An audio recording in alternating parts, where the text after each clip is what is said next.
There's no feeling more intense than starting over. If you deleted your homework the day before it was due, as I have, or if you left your wallet at home and you have to go back after spending an hour in the commute. If you won some money at the casino and then put all your winnings on red but it came up black. If you got your best shirt dry cleaned before a wedding and then immediately dropped food on it. If you won an argument with a friend and then later discovered that they just returned to their original view. Starting over is harder than starting up. If you're not ready for that, like if you've already had a bad day, then what you're about to go through might be too much. Feel free to go away and come back. I'll be here. Alright, thanks for coming with me on this trip. I'll understand if you have to take a break at any point. Just find a safe place to stop and quit the game. Don't worry, I'll save your progress, always, even your mistakes. This game is a homage to a free game that came out in 2002,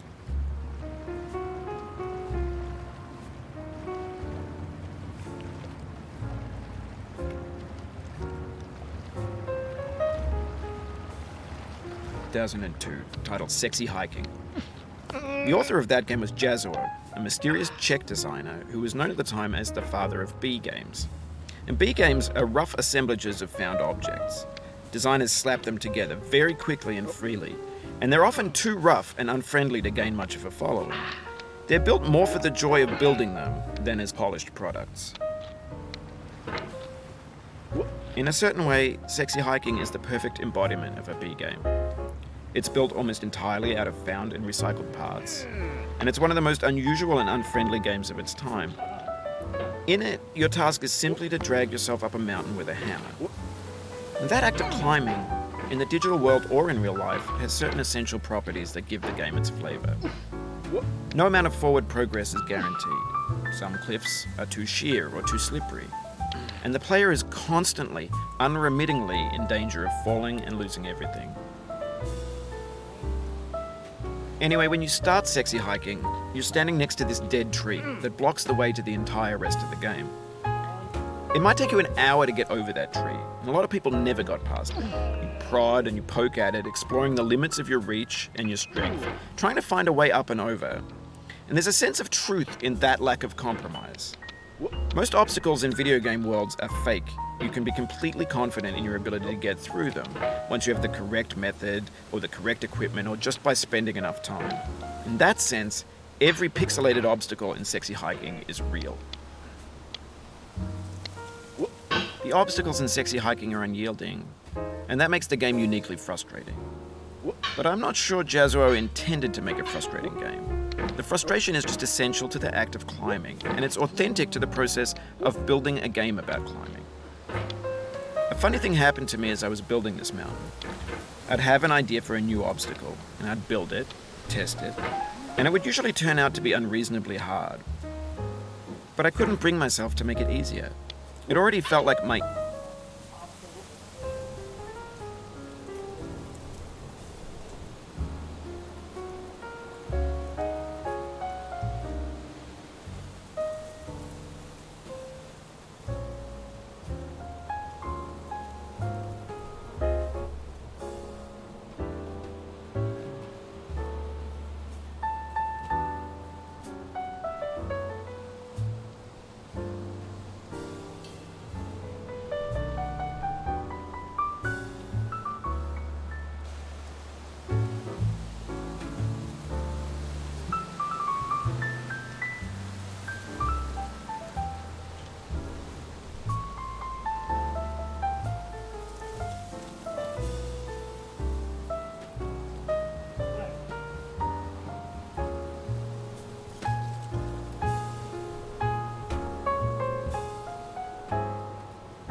inability to get past the new obstacle was my fault as a player rather than as a builder.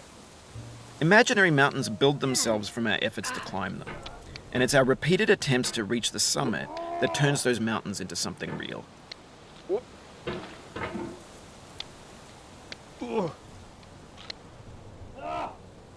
Oh, you just lost a lot of progress.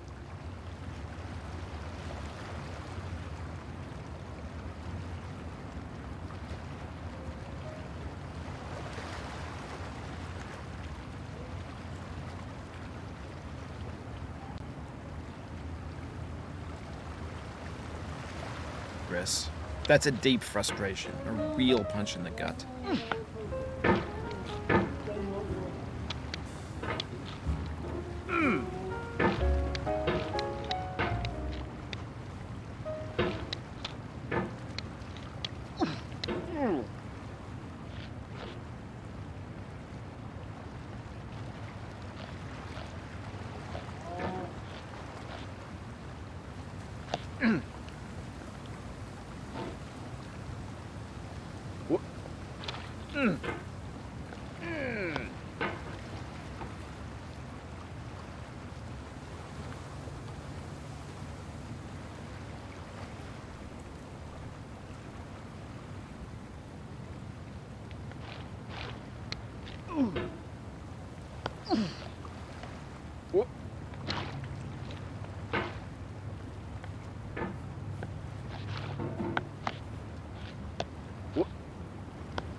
Oof, sorry about that.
When you're building a video game world, you're building with ideas.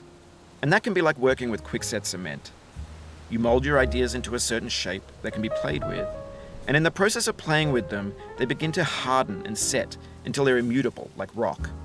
And at that point, you can't change the world, not without breaking it into pieces and starting fresh with new ideas.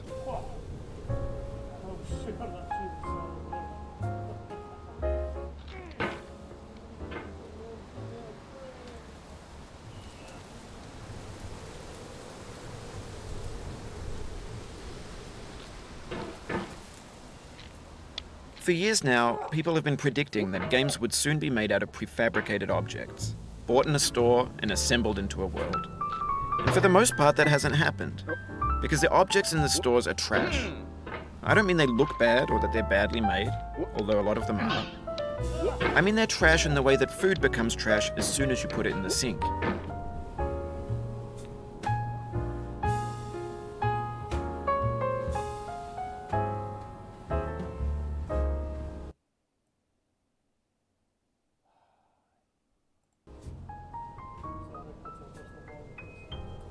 Things are made to be consumed and used in a certain context, and once the moment is gone, they transform into garbage. In the context of technology, those moments pass by in seconds. Over time, we've poured more and more refuse into this vast digital landfill that we call the internet. See what I mean? Like, I've never pushed off that wall. Just go up and fuck it. Let's see if we can find internet.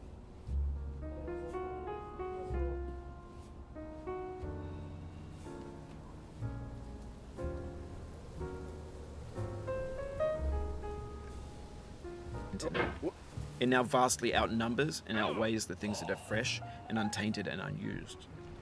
When everything around us is cultural trash, trash becomes the new medium, the lingua franca of the digital age. And you can build culture out of trash. But only trash culture. B games, B movies, B music, B philosophy. Oh, it happened again. Aye! Keep on trying, don't let it get to you.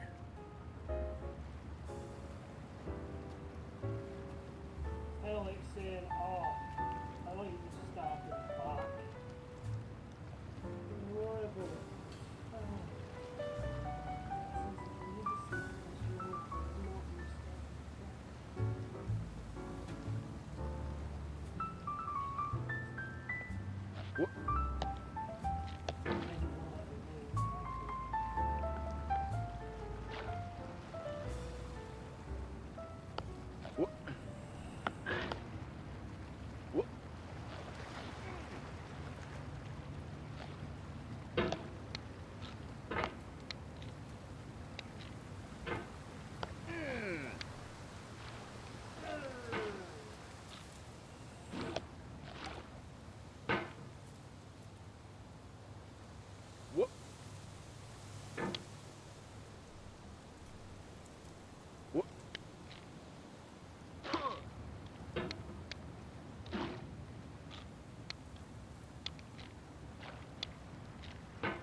This thing that we call failure is not the fault.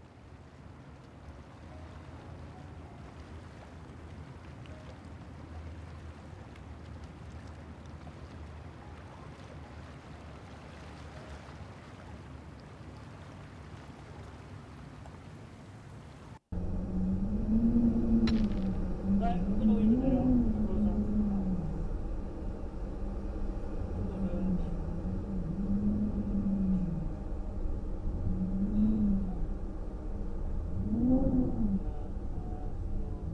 because I'll be back. Take a bloody minute. So, thank you very much. Goodbye.